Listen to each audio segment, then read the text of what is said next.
ताज्या बातम्यांसाठी महान करेला सबस्क्राइब करा आणि बेल आयकॉनला क्लिक करा। पाटपन्हाळीच्या अध्यक्षस्थानी निकिता पागडे, महिलांच्या सक्षमीकरणासाठी आदिशक्ती। नुकतेच पाटपन्हाळी ग्रामपंचायतीची ग्रामसभा झाली। यामध्ये महिला सक्षमीकरणासाठी आदिशक्ती कमिटी नेमण्यात आली। या कमिटीच्या अध्यक्षस्थानी निकिता रामचंद्र पागडे यांचे नाव सर्वानुमते घेण्यात आले। या ग्रामसभेला महिलांची उपस्थिती लक्षणीय होती।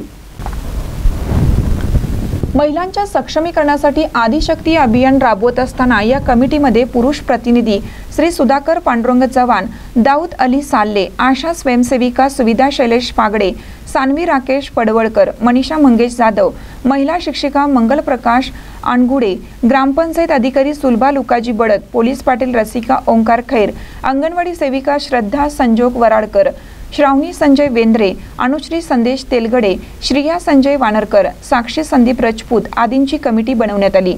महिला व बालकांची मोठ्या प्रमाणात असलेली लोकसंख्या व राज्यातील महिलांच्या जीवनात येणाऱ्या समस्या व त्यांच्या सबलीकरणासंदर्भात भेडसावणाऱ्या समस्या, ज्यामध्ये प्रामुख्याने महिलांच्या आर्थिक, सामाजिक, शैक्षणिक व आरोग्य विषयक समस्या जाणून घेऊन त्यांचा सर्वांगीण विकास होण्याच्या दृष्टीने सन 2025-26 पासून राज्यात आदिशक्ती अभियान राबवण्यास मान्यता देण्यात येत आहे।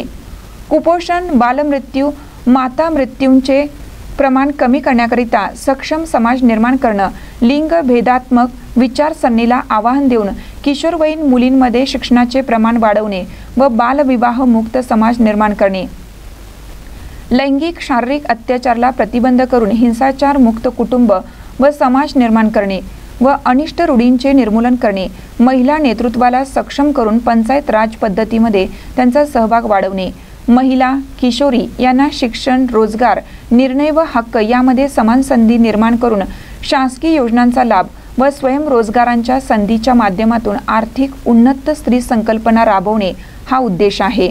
महानकर न्यूजसाठी गुहागरहून विनोद चव्हाण।